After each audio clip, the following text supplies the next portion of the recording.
Well, hello everyone. 1 p.m. here in Santiago, Chile, and I guess it's 11 p.m., 11 a.m. in Chicago. hmm Uh, to be start talking with my guest, it's an honor and a pleasure.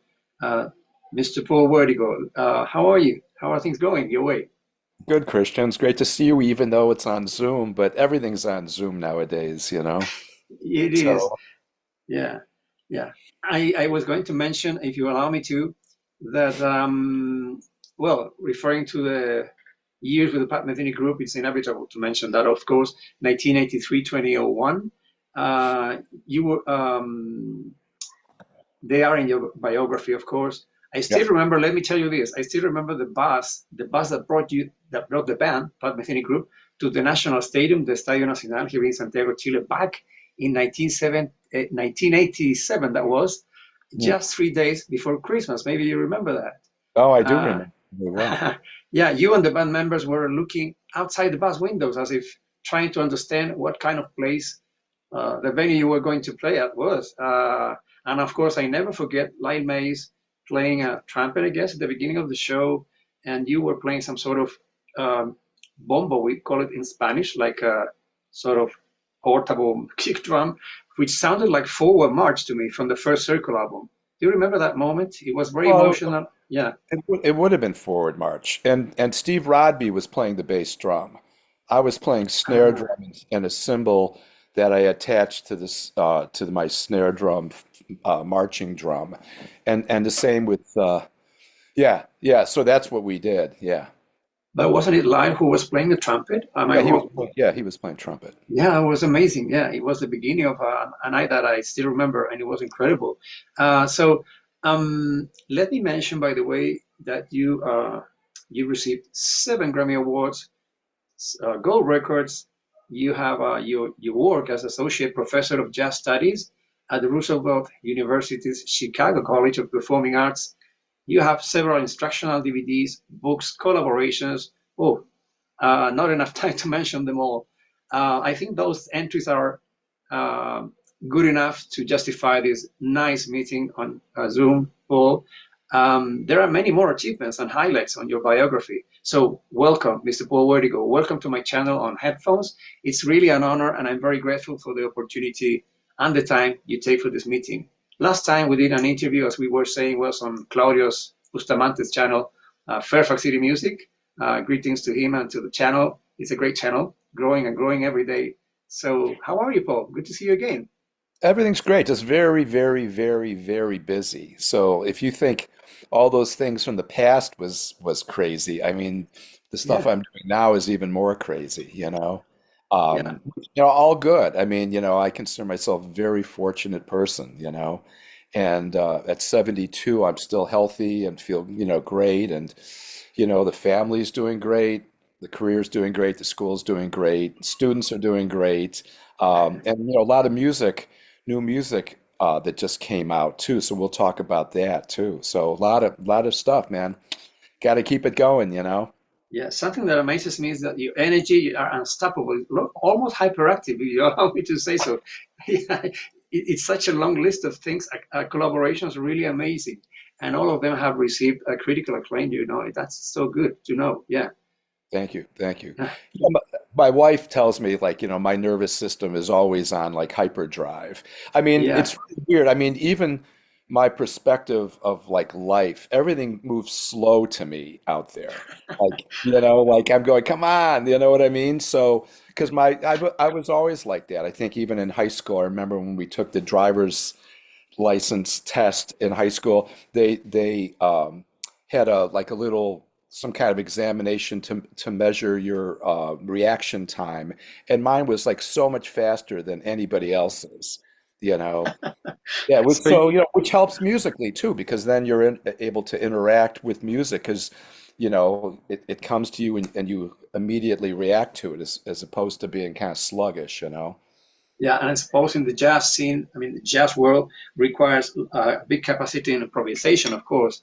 Yeah. Uh-huh. Well, it's interesting, let me tell you, to know that you're from the American state where one of my favorite fusion rock bands of the 70s to the name, which they are Chicago. You know Chicago very well. Yeah. So yeah, where were you born, Paul? I hear Wertico comes from Eastern Europe. The name. Yeah, the word Wertico is, they probably gave that as a shortened name, when my ancestors came to Ellis Island or whatever. Because we're the only Werticos on the planet, basically. Oh, really? And we did do one of those ancestry type things, and we found out like the longer names and stuff. Because I was never really interested in like where I came from. I just always was like, okay, I'm here, and just, through talking to relatives, but many of them are deceased now. It was hard to kind of get the true picture. So, a friend of ours did some research, and it was very interesting to go back and look. But the name Wertico, yeah, you know, it's so weird that like you would think there'd be a lot of them, but there's not. There's like three people, which is Ah. fantastic. And my wife even told me that's one reason she liked, she wanted to marry me, kidding, of course, but she liked the way it sounded, Barbara Wertico. She liked the way the name sounded. But yeah, and so, but I was born in Chicago and basically stayed in the Chicago area because, even though, there were times where I think, oh, maybe I should move to New York or go to LA or, somewhere. It just always worked out that I was always really busy here. And then by the time I got with Pat, I was touring internationally and my wife's family's from here as well. So I just decided to stay. And I love Chicago. It's really my favorite city on the planet. I mean, there's many beautiful cities, great people in many cities. But every time I come home here, it's always like I'm really proud of this place. It's beautiful. It's got great food, great museums, great people. Lake Michigan looks like an ocean. And the climate is getting better. I mean, unfortunately, with climate change, it seems to be working well for us right now. It's like the summers aren't too hot and the winters aren't too cold. So it'll be interesting to see what happens in years to come. But, because I travel all around the world and a lot of times, places are really hot, humid, and Chicago summers used to be hot and humid, and now they're kind of a little bit more, yeah, a little Yeah. milder. It's interesting. You got lucky because it's not our case. We're having hotter and hotter summers. With Mm, the summers come the fires, which are terrible. Well, it happens in California, for example. We know that it's really terrible. Now, we're only a couple of weeks from the tribute to Lion Mays in Italy. yeah. Could you refer to the motivation for the event, Paul, and your fellow musicians involved, like David Bowie, whom I met here back in 1996, I guess it was, and Antonio Farao, and of course, the orchestra conductor Pino Giudice. That's going to be really, it's only one show. Well, that was interesting and sort of sad in some ways because, I got contacted by Pino. And so David Blamires is, a dear friend, obviously a fellow bandmate, former bandmate, and he had played with Pino, and he was like, "Yeah, Pino's great." And so when Pino called me to do this in November, I said, "Great, I really want to do it, but please do not Hmm. book that weekend because I'm wearing the Jazz Showcase T-shirt right now because I don't know if you can see it, but." I was supposed to play with Mike Stern at the Jazz Showcase November 6th through 9th. And I Okay. was I was so excited. I played with Mike before, but to play locally where my students can come and hear me and I love playing with Mike. He's just unbelievably great. And all of a sudden when I was in Denmark, all of a sudden Pino goes, "Oh my gosh, we tried, but the only date for the venue to be available is November 7th." So I had to literally call Mike and get out of the gig. And, he was I mean, he's the greatest guy. I'm telling you, not only the greatest guitar player, but the greatest guy. And he understood, he was like, oh, because it's a special event. It's a one time only type of thing with an orchestra. But can you imagine, like a nightmare of having to get out of a local Mike Stern four-nighter, And so the thing with Pino will be fun. There's a lot of music to learn. There's like 10 charts that he sent me. They're all like 8 to 10 minutes long. And so I've been trying to learn all the music too, because beyond all the stuff that I'm doing with recording, mastering, teaching, and living, I have to learn all this music too. Because, with the symphony orchestra, it's not as flexible as it is when you're playing with a jazz trio or a quartet. So, but I'm really looking forward to it. I mean, it should be great. I mean, I've never played with Anthony before, but I've seen videos of him now, and he's an amazing piano player. So, yeah, it'll be, the adventure continues, and I can't wait to do it. So I fly out. We have, I think, 2 days or 3 days of rehearsal, so that'll be good. This is the But first. Yeah. go ahead. No, I was going to ask you if it's the first time you work with an orchestra. I don't think so. Or is it No, maybe? I've worked with orchestras before. It's always interesting because, it's a big sound to work with, which is great, but it's also you have to keep things moving sometimes too, because there's a lot of parts that sometimes you have to kind of keep in line, you know. So yeah, it'll be a lot of fun, and the arrangements that Pino did are great. So but there's a lot of all odd meters and mixed meters and all so But there's it's a lot of stuff to learn. never intimidating to go Wertico. There's nothing impossible. Yeah, Well, I like challenges. I mean, it makes life sure. interesting, and it makes you grow. Because if you feel a challenge is going to be like, oh wow, I've got to learn this, so I've got to practice this now. It just makes you a better musician. Yeah. And it's called The Sound of Light, which is a very beautiful title. Yeah. Um, and I'm not sure if you've had the chance to talk about this. The name of it. Well, maybe it's not the most relevant thing, but what do you think produced this event? I suppose that everyone involved were big fans and are big fans of Lyle.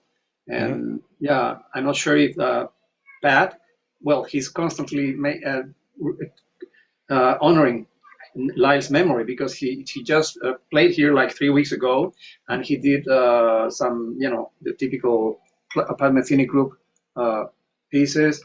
So I think he's always paying tribute to his memory. Yeah. Good. Uh-huh. Yeah. I was going to ask you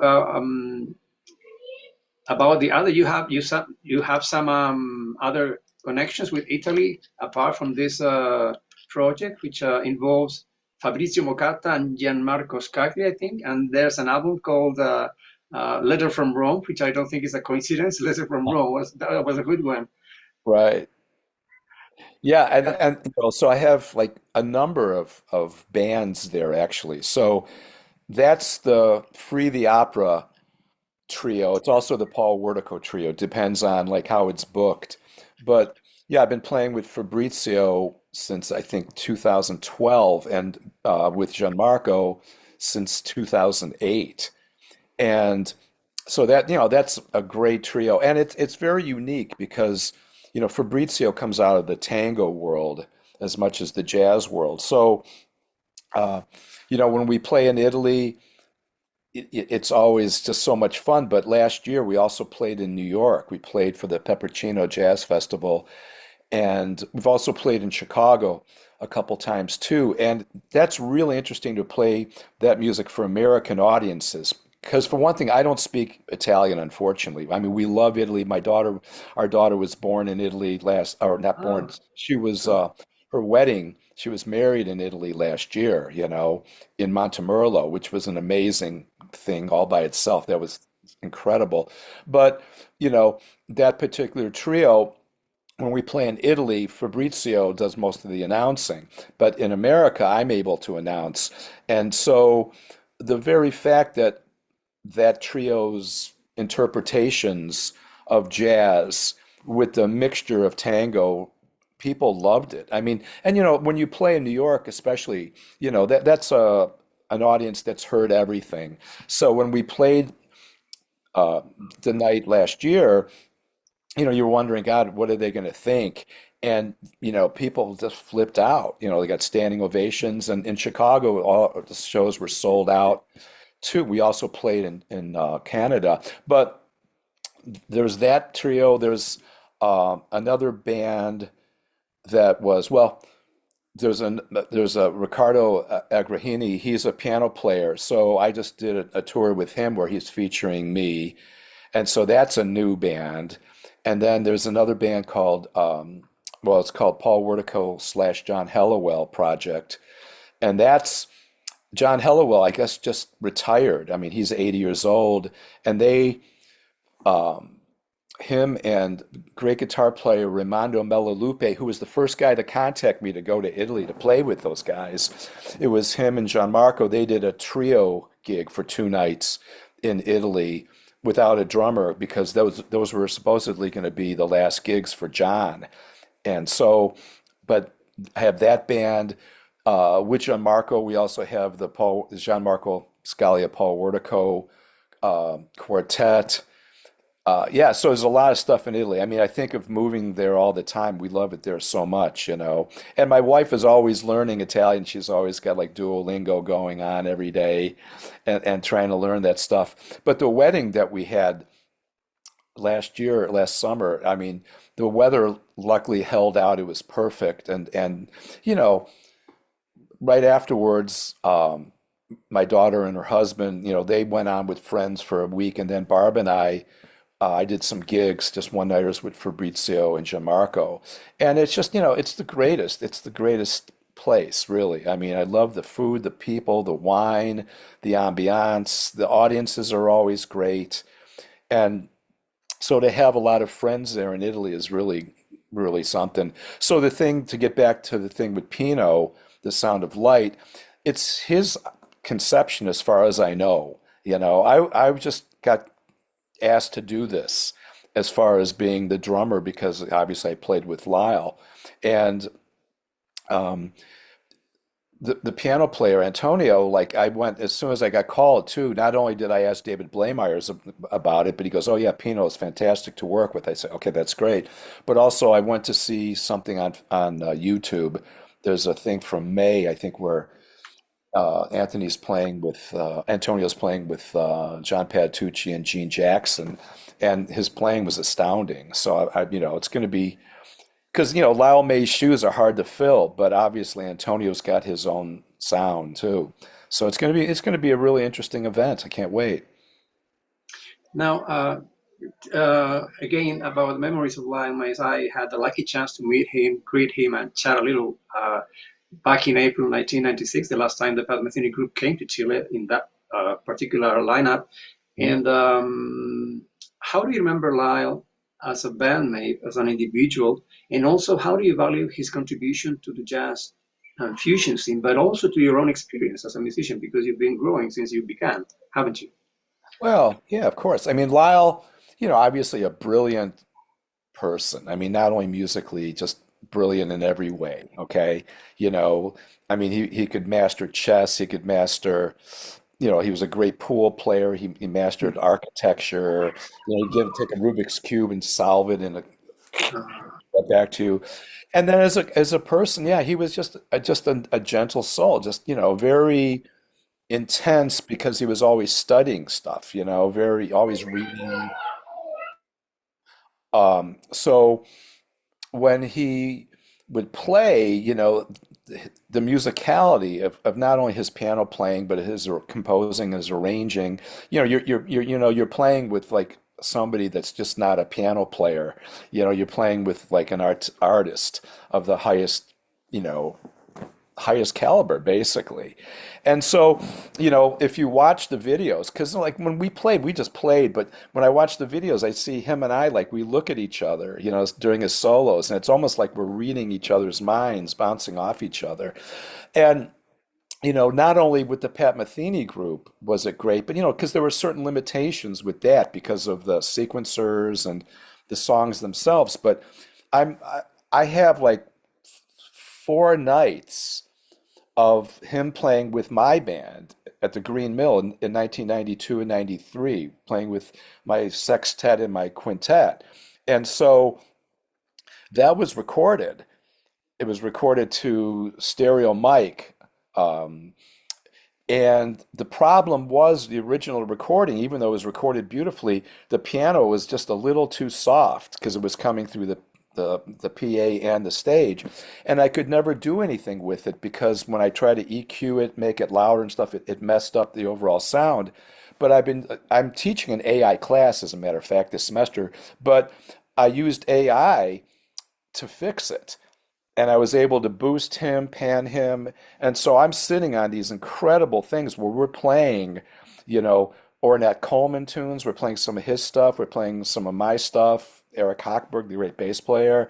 So when I release that, it's going to blow people's minds because you're going to hear Lyle in a completely different take. You know, imagine, you know, playing Ornette stuff or free stuff and all that stuff with Lyle. So that's a whole other side that in some ways never was featured with Pat that much, you know, because it was, you know, the group's tunes, you know, sometimes we would venture into, you know, freer things, but in general, you know, very structured songs and live, a lot of the stuff, like I said, was with sequencers. Even though when I first joined the band, I mean, that first year in '83, we had a couple sequenced tunes, but in general, it was more jazz back then, I remember, and that was fun, but not jazz to the extent that these recordings would be jazz. I mean, and they sound fantastic because my friend recorded it on two AKG 414 mics, which are great mics, to a Nagra tape recorder, which is like, you know, a fantastic machine. But you know, when you do that, you're stuck obviously with what it is. You know, it wasn't multi-track, but now with AI, you're able to take that, make it into stems, and you're able to change the volume. You can change the panning. So it's almost like having multi-track stuff now. So that I'm waiting to release that at some point. But again, you know, I teach so much too. I'm so busy that it's hard to do everything, you know. There's also a thing too where I have something with Jocko that was never released, and you know, there's a bunch of stuff that I'm just kind of sitting on that you know the world needs to hear before I you know I go away. You're muted. Yeah, that's true, totally true. Now, I was going to ask you now that artificial intelligence is performing miracles everywhere, but I guess it's like a not completely known, tool. It's just, it's not the beginning, but it can let you recuperate all those fantastic recordings that otherwise would have been lost. But how much do you trust, really? You are a teacher. How much do you trust artificial intelligence? Because, you know, I think it's still developing. Well, yeah, I mean, it depends on how it's used. It's the same thing like if you think about radiation, you Yeah. know, radiation can be used for, you know, chemotherapy and X-rays. It can also be used for atom bombs, right? Atomic bombs. So in my class, I'm teaching all these different ways that students, and I have theater students, I have, you know, music students in these classes, and I teach them how to use it right now because, you know, they always talk about the doom and gloom of what's going to happen, that AI is going to take over. I mean, who knows? But, you know, right now, you know, I just mastered a couple records using AI too, you know? And so it allows you to do a lot of things that you would have had to gone into a studio before, and which is nothing wrong with that, but you know, the whole idea with AI is it going to put people out of business? Is it going to Yeah. take work? Well, it will to an extent, but everything is always taken jobs away from people. I mean, unfortunately, technology allows people to, you know, work, and then all of a sudden, if their position is able to be replaced, then corporations, companies, you know, to save money, they're going to replace them, and then those people are forced to like learn a new trade or to upgrade their knowledge, which Yeah. is good and bad. I mean, it forces you to keep growing. I mean, I tell the kids, the students, like when drum machines came out, everybody thought there's drummers were going to be obsolete, but sure enough, drummers learned how to play like drum machines, and drum machines couldn't quite play like drummers. And then you had the type of thing where even with Metheny, some stuff is like, it's like two things together. And, so you learn how to deal with it, and the people that don't want to know about it, that's not good. You got to know about things because if you don't know about it, that doesn't mean it's going to go away. It's Mhm. so how can you make it work for you? And so even at my age, I love staying on top of technology. And then love to learn how I can use it. It's so if I can make it work for me, then there's some, then it's a positive thing. And if it puts somebody out of work, it's like, I love trains. I don't know if you remember that, but I love railroads. I love trains. So, when steam locomotive drivers, they were back in the day, they were the airplane pilots. They were the top citizens. That was the most dangerous job, but it was also one of the most respected jobs in, the communities. But after a while, when diesels came out, then people had to learn how to, okay, well now steam is being replaced by diesels. And then after a while, in the old days, even with diesels, you still had brakemen that would be in the caboose. But then all of a sudden, they invented this thing called the end of train device, which would read everything. So then all of a sudden, you didn't need all the brakemen. So brakemen had to figure out another job. So unless everything just falls apart and the internet goes away and there's the whole structure of everything goes away and everything goes back to analog, these things are here to stay. Sure. And so we have to learn how to make it work for our purposes. Now, Paul, you surely would like to refer to Tuxedo Man, your highly acclaimed album with David Becker. It came out just 2 months ago, and Yeah. it's already running in 4 different Grammy categories. Any Five. any remarks on the cat? I'm a cat fan. I have a cat here, by the Oh, way. really? Yeah, and tell me about the album, please. Well, I mean, that was great because Dave is an amazing guitar player and great musician, and we're really good friends. It's funny because um, he lived in L.A. and you can look at his lineage. He did a lot of great records and everything, and then he moved down to Illinois. And when he moved to Illinois, he just contacted me out of the blue, even though we had met in passing before, and said, "Hey, man, I'm in Illinois. Let's get together." So I said, "Well, why don't you come up to the house?" Which he did. And so, he came up and we had dinner and we listened to music and we talked for like, all 5 hours or whatever.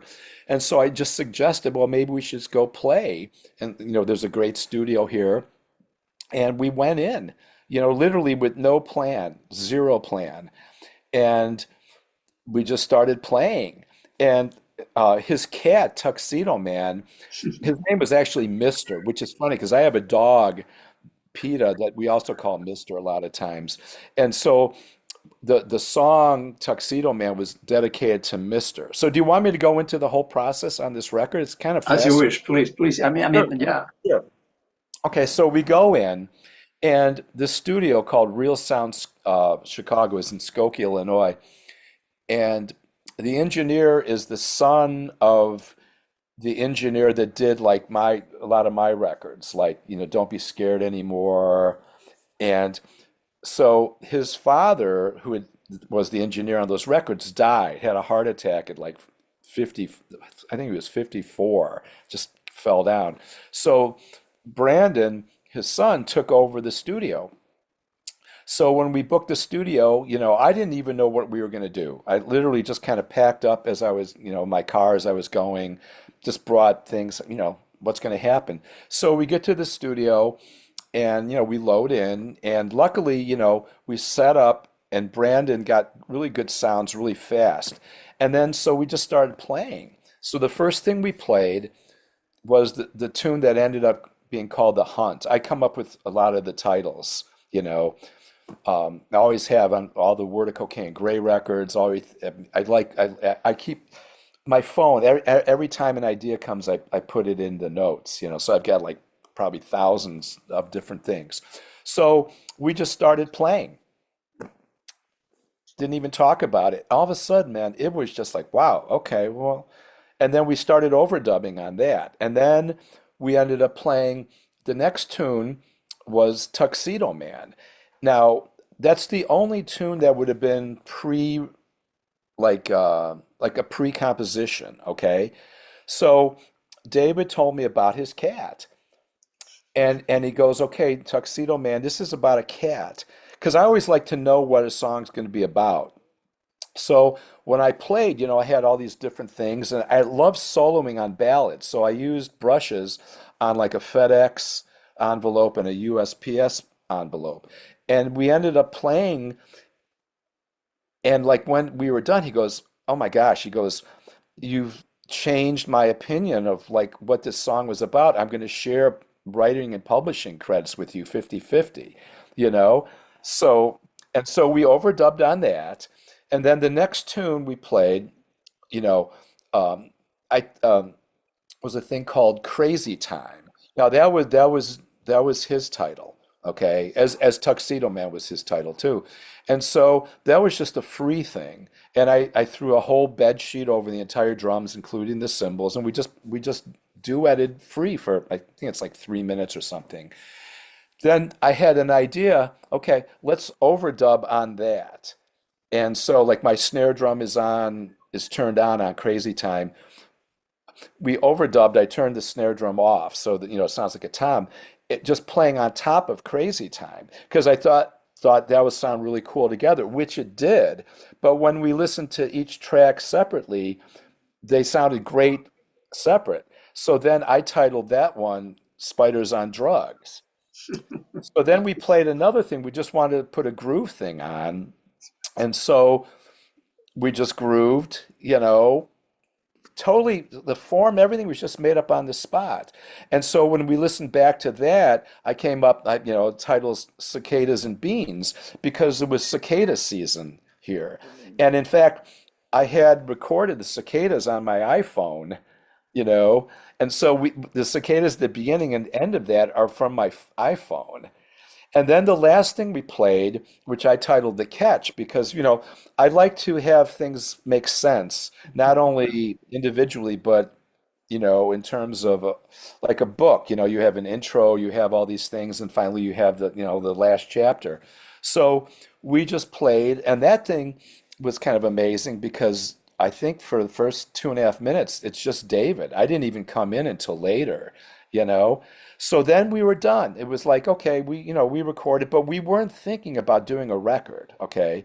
We were just jamming to see if how we felt playing together and all that. So we went out for pizza. There's a great pizza place here, and then David he drove home that evening. So the next day we talked and then we listened to the tracks and it just kind of developed. And then I came up with the sequence, and his photo of the cat, we decided that's a great photo for a cover, okay?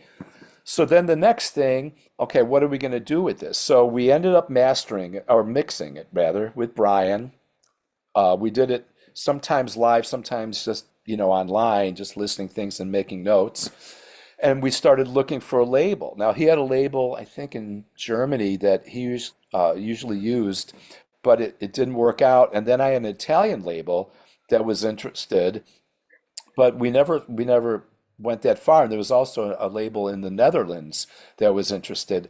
But I remembered the Polish label, Gad Records, that I had been on a bunch of records with that band SBB that I had played with for 7 years in Poland. Yeah. So they were interested. So then I mastered it, okay, and sent them the master. And then I wrote the liner notes based on the story I'm kind of telling you, because I love telling stories too, And for me, it was such an interesting way to put the whole record together. And then so David and I were talking like 3 times every day. We still talk 3 times a day. It's like one of those things, that natural curve of life where hopefully things go the right way and you meet the right people and you're able to uh, keep things going past even where you even imagined where they would go. So then GAD Records was interested. So now they made CDs, they made LPs. We're waiting for those, but the tariffs are holding those up. So then we're thinking, okay, now what do we do with this stuff?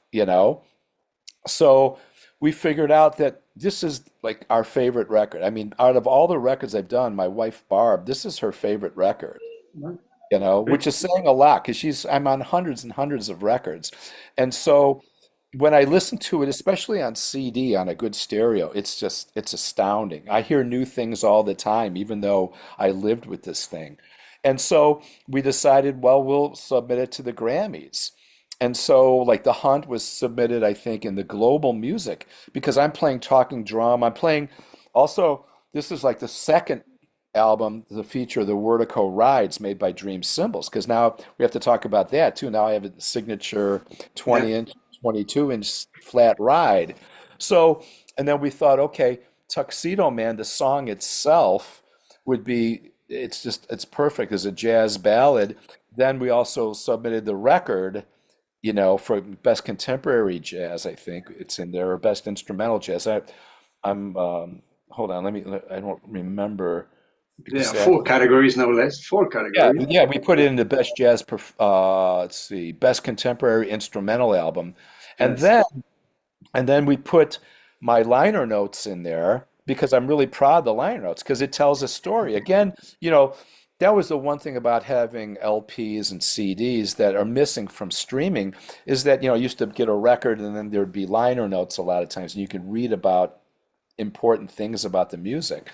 And then we also put it in for the album cover because the Lucas from GAD Records, I mean, he took the picture and everything and we love the way the album looks too. So we'll see. I mean, to me this deserves a Grammy, you know. It really does. Now the hard part is to get it to enough people to know that it even exists. Because, when Pat Metheny Group would release a record, you know that hundreds, thousands of people are going to hear it right away. The name Pat Metheny and the name Pat Metheny Group, there's going to be, because a lot of times with Grammys, people just go, oh, I don't know, Chick Corea's got a record out. Oh, I'm sure it's good. I'll vote for that, which is terrible, because, but there's not everybody's got enough time Listen. to go through 700 records in each category or 1,000 records in each category. So a lot of times they'll vote on just a name, or and so we're limited to who's going to hear this. So our fingers are crossed that there'll be enough people and the word will get out just through, people saying that it's great, I'll check this out, that it'll possible to get a nomination. Because how this works, I don't know if you know how this works, but No, not really. yeah, I've been on the board of governors 5 times. I've been, committees. I know all this stuff. So a lot of times people say, "Oh, we got a Grammy nomination," when they've only just submitted it for a Grammy nomination. Because in every category, you'll have anywhere from, 200 to, 1,200 records for each category. And so then the voting members of the Recording Academy vote, and out of those, usually around the top 30 go to the committees. And the committees are the ones that listen to it or look at it or whatever category it is. And then they anonymously vote.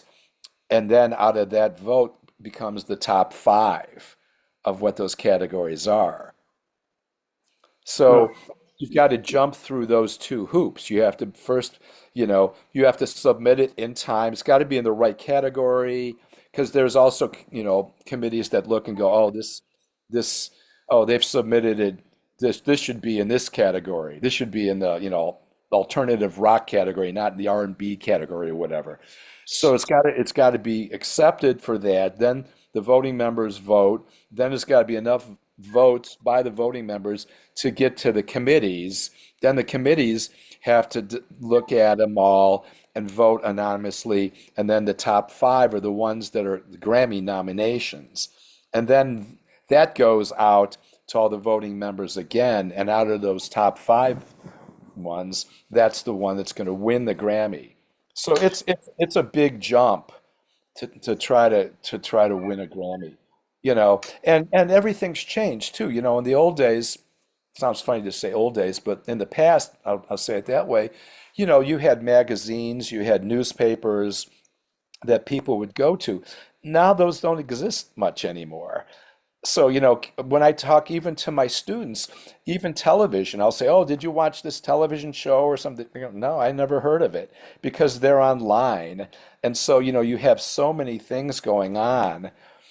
And so it's changed so much So in our lives. you should become a TikToker if you're not one already to promote your stuff. I don't like many of the uh, yeah, I'm not a big fan of how people get aware of things these days. I'm a teacher too, and sometimes you ask people, I mean, you ask your students about music, bands, and styles, etc., and they really don't know because they are concentrated on what they search all the time. Yeah. So they don't explore much sometimes. Yeah, Well, you things can't changed. Hmm. can't blame them too, because I just saw something online. It was like someone voted for the top 50 records in the last like 10 or 15 years. And a lot of them I were like, wow, I haven't got a chance to hear that yet. So they're listening to the new stuff. And when you think of like when I was in college, it would have been like 19 early 1970s, jazz was only around for like 50 years basically. And now it's been around for over 100 years. So how much more stuff do students have to learn? So, and there's only so much time in the day.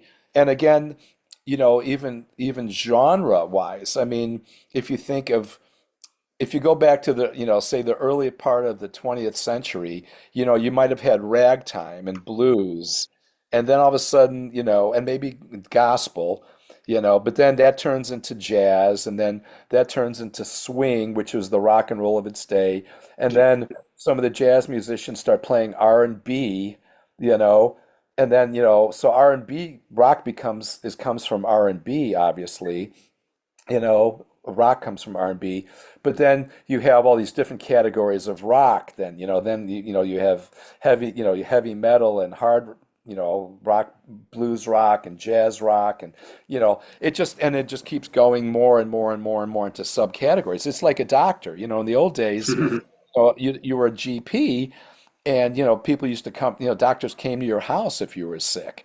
Now everyone's a specialist, so it's just gotten to that point where, to really stand out and to rise above all the The noise of everything rest.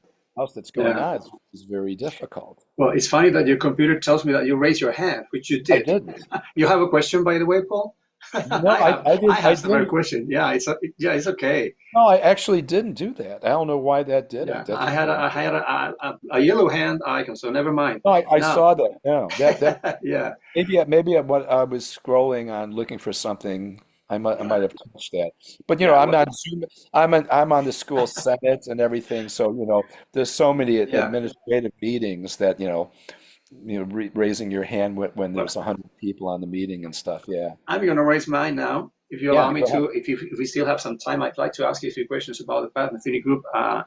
And one of them is like you came when you joined the band when Danny Gottlieb left, and I think maybe it has a little to do with some jamming with Lyle or something that there was a connection.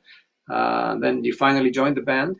And then also I wanted to mention the moment that you decided to take a step outside after Oh. Imaginary Day. So how things happened, if you could share that a little bit. Well, I mean, I'm not going to get into the specifics because No, I'd rather talk about what's happening now. of The Pat course. Metheny Group, you know, it it was fantastic. I have no regrets about anything. It was, it it allowed me to for my career, because once you have Grammys and once you're playing with great musicians, but at the Hmm. same time, there's much more things, I want to talk about now because that was the past, and all that stuff you just asked, it was just a natural flow, one thing to another. So when your time is there to do something, you do it, and when you're done, you're done. if that makes sense. It does. Yeah. Yeah. Yeah. Then, if I insist a little bit on the past, you once had a radio show and you were part of a TV special series as Yeah. well. Yeah. So how did it happen? You were like a couple of years on the radio, like a Yeah. host. Yeah, I had the Paul Wertico's Wild World of Yeah, Jazz. I did that for exactly. 2 years. Yeah, there was a it was like WNUA, which was a smooth jazz station here in Chicago.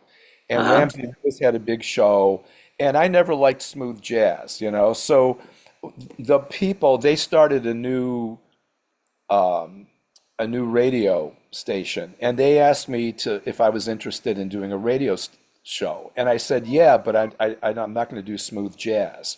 So they let me do what I wanted. So every one of those shows, we recorded in my house. Brian Peters, the great bass player, violinist, guitar player that is on Stereonucleosis. He's also on like Paul Wertico Trio, Another Side. Brilliant musician. We have an album, a duo album called Ampersand. He would engineer it, and we would do it. Sometimes we do a number of shows, and I just found all these different things. It's called Wild World of Jazz, but I would play a lot of non-jazz too. I would play jazz rock, I'd play Captain Beefheart, Oh, but I just wanted people to hear everything from Louis Armstrong to the stuff that they might not know about. So that lasted 2 years, and then that was done. And then the other thing you mentioned, um, the there TV was show. Yeah. the TV show. Yeah, I was the band leader in that. And that one, there was a great friend, Barry Krause, who was like a big, we're still friends. He was a drummer actually too, but he was really like one of the big guys in advertising. So he started trying to do this internet show. And so I was the house band on that. And that didn't last that long. I mean, it was very interesting to do because he had this amazing space. Everything was great on that.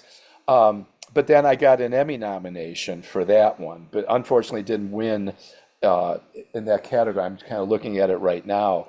But yeah, all those things, you were talking about earlier, like challenges. So even when you don't do something and you're going, well, wow, I don't know I don't know much about this, but yeah, I can do this. And then you do the research and you end up, coming across as like learning more stuff. And the other thing, to get back to the statement with Pat Metheny Group, a lot of being that in that band for 18 years, that allowed me to have exposure to a lot of people that would give me those breaks too, So I never look bad on anything really, man. Everything is an experience. And when people regret things, it's like, wow, it's too late to regret anything. And luckily, if you're lucky, and I feel very lucky, you make good decisions. So all the decisions you make, you don't have to regret. But time does move on. It's after I left Pat, that's when I started teaching at Roosevelt, Okay. and I've been there for 23 years. Okay. So isn't that's kind of interesting too. So if I would have been with Pat longer, I wouldn't have been able to be, a tenured professor because I would have been gone on the road all the time. Plus, then obviously Lyle died and the band, there's no Pat Metheny Group anymore either. So everything, you know, I think in life, one of the secrets is just make the right decisions when there's a fork in the road. Sometimes there's 5 or 10 forks that you have to go. And then hopefully your decisions open up another good decision that makes you have new opportunities, you know? Yeah. Now, I was going to ask you, Paul, Yeah. can you really teach how to play music, the drums or whatever instrument? Where does the teacher role begin and where does it end to let the students' own flow and energy come out? Because, you can inspire them and you can show them ways, etc., technique, but how does it work for you? That's a great question. Um, I've got like really great students, but all of them are different. So to me, I'm just trying to make them the best version of themselves. So, I have a couple students that have tons of chops, like, that just brilliant jazz, and sometimes I listen, I go, oh my God, this is incredible. And I have some students that are just groove. They just want to groove, you know? And And so I teach them about that, like how to compose on the drums. We talk about all the things that we're talking about that, as a drummer, you'll end up hopefully being a producer and an engineer, an arranger, writing music as well as drums.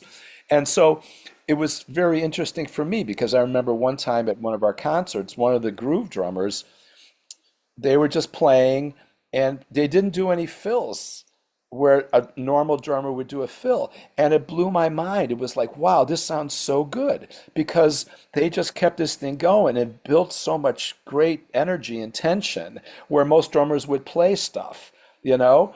So I could teach them technique, which we do work on technique, but you have to be careful that sometimes people have technique to express their ideas. And if they're not thinking that way, then maybe they're not really trying to play that. So the people with a lot of technique, they have a lot of ideas and they have, it's, and then the people that just want to groove, they need to have the technique to be able to play whatever they need to play. And giving technique a lot of times expands ideas, but sometimes the problem with certain drummers, not luckily not my students, but when you go on YouTube and stuff, you have tons of people that have tons of technique, but what are they playing? They're just showing off. And the drums are supposed to be, reinforce the music. It's supposed to support the music. And certain music needs a lot of information. Certain music just needs hardly any information, but the information has to have feel good and groove. So that's your thing. We were talking about the genre. If you go back to say the early jazz, the swing era, those guys were just playing like four to the floor on the bass drum and a lot of snare stuff. Then bebop got faster and all of a sudden there's more independence. So now the drummers were playing inside the melodies and comping. It all changes.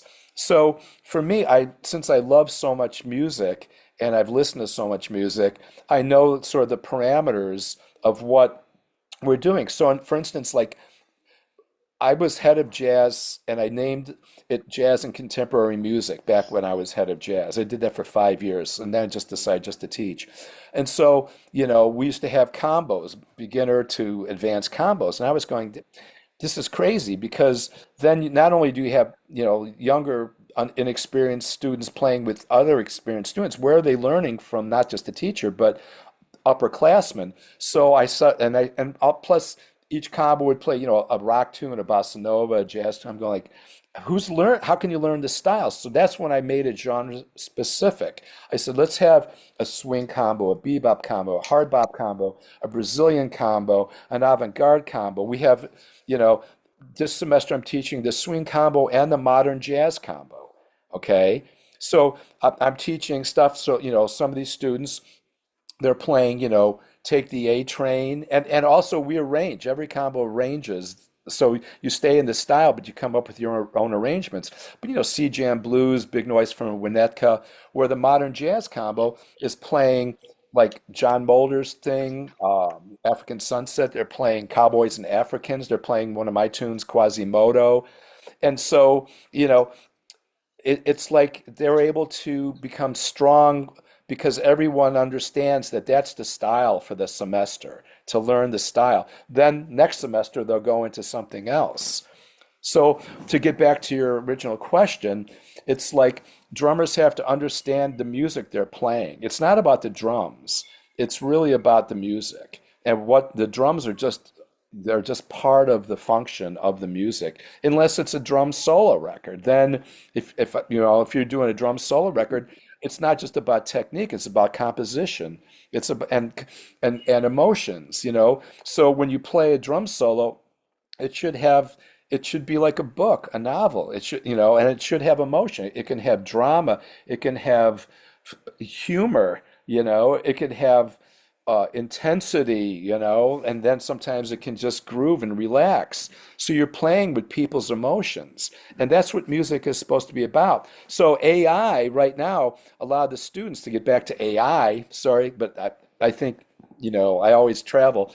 A lot of the students are like, well, AI, it doesn't have any emotion, so how can it write songs about emotion? But, one of the things, the assignments is to write have it write lyrics for you. And some of the lyrics that AI writes it's just using all the lyrics that have ever been written. And there's always one or two lines that you go, wow, that's kind of a cool thing that you could take and run with, if that makes sense. And what's really funny, to get back to the cat thing, the first thing I show them is in AI, I put the title, okay, my dog thinks it's a cat because our dog likes cats more than other dogs. And it wrote four songs in like a second, sung with arrangements about a dog thinking it's a cat. And so human beings, we think we're important because we think that, everything is for us. And that's been part of the problem where, we ruin the environment, we kill other animals thinking that everything is about us. Now AI is starting to show, well, maybe humanity might not be the end of end all too. So it really makes you think about our purpose in life. Oh, you're muted again. I'm sorry. I want to. Well, yeah, that's true. We are not the only ones, are we? I was going to ask you something else in relation to emotions and all that you were mentioning. Um, how should we interpret the tag intellectual directions in jazz, which LA Weekly gave to your much acclaimed albums, Don't Be Scared Anymore, which you just mentioned a few minutes ago, and Stereonucleosis? Because music comes from the intellect, also the heart, illusion, the humor, as you say. And I think music simply manifests itself through you, through the musician. So where does the intellectual tag goes to? Because it's not only intellect. Yeah. Great question. Absolutely fantastic question. The thing is, because the other day, I was going through, just boxes of stuff, and I found a CD that one of my students made of like jazz fusion Uh, from the 80s, with different drummers and stuff. And I'm not going to mention who the artists were, but I put it on, and it was some of the stupidest music I had heard in a long time, because all it was just showing off. Like there was nothing in there. So the sounds were really dated. The playing was great as far as if you care about the playing only, but there was no emotion in the music at all. It just sounded like, look what we can do. Where to me, the intellectual thing is very important, but for me personally, it's got to be a mixture of emotion and intellectual stuff. That's why I like pop music, not pop music as much, but I like rock music. For instance, I can listen to stuff that still kills me, because there's a story behind it, or the way it was played, touches your heart in a way that you don't even think about. And so that's what I try to tell my students too, is that, if I listen to a Jimi Hendrix thing, I still get tears in my eyes sometimes listening to that. Whereas I listen to some jazz fusion thing from the 80s, I go, well, good for you. You could play in that meter and, you got great chops, but it just sounds so dated, you know. And just like everything else, I mean, it's my opinion, which is my opinion. Other people can have a different opinion because we're all different. And, and even when someone has a different opinion, I don't go like, oh, you're wrong. I always go, oh, really? Okay, tell me why. Because I want to know why other people think differently too. So even with students, I want to get their opinion on what they think, because if I'm teaching them, I'm giving them my experience and knowledge, but how do I get to them? How do I actually get it in them if I don't know who they are and how they think, So you have to open that door to be able to have a conversation. And music is a conversation. And sometimes the music that's very intellectual is about like showing off. Like it's like look what we can do. And that was especially in the 70s and 80s, a lot of that music, it kind of did that. And jazz does that now, unfortunately, too. Because when you go back to listen to, Wayne Short or Coltrane or, a lot of the Blue Note Prestige records or the, Miles, that music still had a something, a story to tell.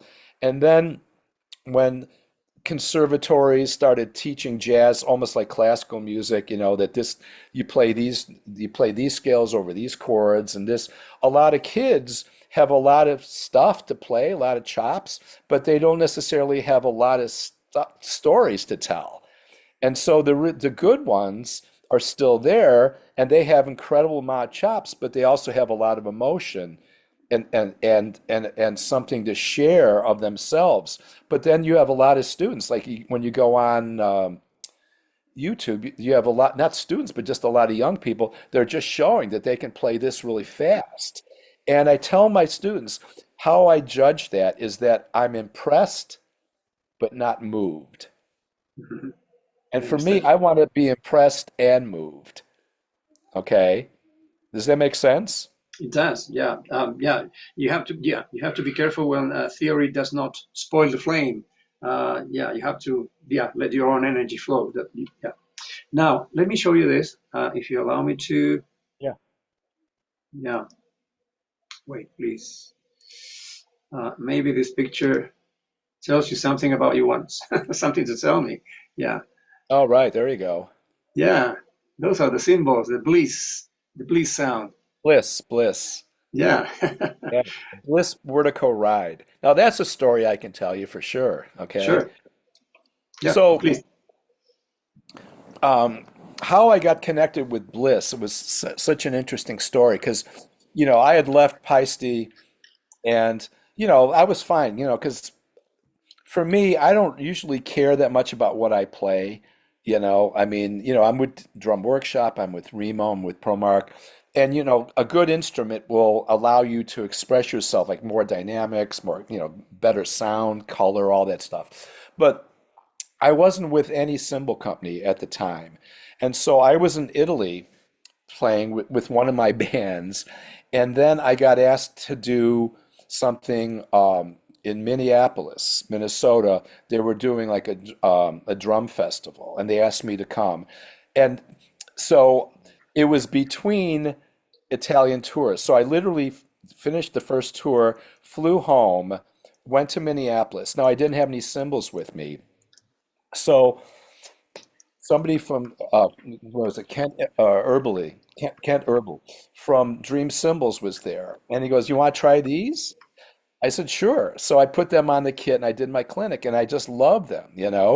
So after that, it was so funny because the next day I went back to Chicago. Now, being a train aficionado, the big boy, the biggest engine ever made, it was in Chicago, and it was going to leave the next morning. So I got up really early. I filmed the big boy, then went to O'Hare Airport, and then flew back to Italy. So that for another week.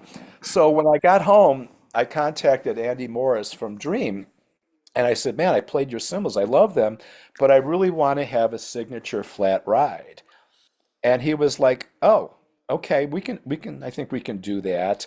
So this was like in 2018, 2019. So all of a sudden, like, he has me come out and I play some stuff, not my signature flat rides, just other cymbals. And so, we do a contract. And then COVID hits. Okay, so then COVID, because I had some clinics for them, they all got canceled. So after COVID, all of a sudden we got back onto doing the flat ride stuff. And he wanted to know like what I was looking for in flat rides. So I gave him some weights and everything, and he sent like a number of prototypes. I think he sent me like 16 22s, maybe like a dozen 20s, and 18, maybe six 18s. So I picked out the ones I liked the most, and that became the prototypes for this. So the thing with the Wertico Ride is that um, that record and the first record to feature the Wertico Ride is Marbinico. I think I sent you that by the band Marbin. That was also in my Paul You did. Wertico's West Alliance. So I was looking for this. The thing I liked about the Dream cymbals was they felt good. Because I've been with companies that the cymbals sound good, but they're always like more like metal, which is fine. But I went back and I started listening to a lot of stuff from the 70s and 80s, or the early 80s, before I was endorsed by anybody, where I was playing like even cheaper cymbals, but they sounded amazing, but they made me play a certain way. And Dream cymbals had this very friendly touch when I played them. And so I wanted these flat rides not to only sound amazing, but I wanted them to feel amazing. Because, it's really a piece of metal if you think about it. It's, different alloys, it's made different ways, it's laid different ways, different cymbal companies and stuff. But some cymbals are like playing on a sheet of metal, and some cymbals, are just it's just like an inviting thing that just wants you to dance with it. And that's what I was looking for with the Dream cymbals. And so with the Wertico rides, right now they've only released the 20 and the 22 Bliss series too, because they have Bliss, Contact, Dark Energy. They have different models, and we also have an 18 that we have, Bliss 18, that they haven't released yet either. So people seem to be flipping out over them. I mean, which is fantastic. So it's not just so much having my name, even though, I think when people think flat rides, a lot of people associate flat rides with my name, or they can associate me with flat rides anyway. So that's how that whole thing came about. So they're on a bunch of new records that are either out now, like Marbinico or Tuxedo Man, but they're on there's like 5 or 6 records that are coming out very soon. I just did Frank Russell's record. I did Marlene Rosenberg's record, John Molder's new record, Fareed Haq. He's, the great guitar player. He's half Pakistani, half Chilean. We have Wertico, Haq, and Gray. So they're on that record. That should be coming out soon too. So there's just a ton of new projects that are coming out, which is great, for me. And it's not strange, yeah. And many more are going to come out. So I want to wish Paul good luck with the Grammy nominations. I'm sure you will get at least 2 of them, if not 3 or all the 4. Yeah, and All 5. who knows? Who knows? Yeah, Oh, you deserve lots. Yeah, you deserve lots more because you've given people, and myself included, so much, because it's difficult to express what music produces in your life. Yeah, it's the good friend to everyone in good moments, bad moments. Especially these days, we are having so strange, weird days, strange days, as the Doors would say. Yeah. Uh, so thanks for all that, and thank you for the time and the interest. I hope to get to listen to those recordings you've been rescuing with artificial intelligence. That sounds really, really appealing and interesting. So good luck in everything that comes next.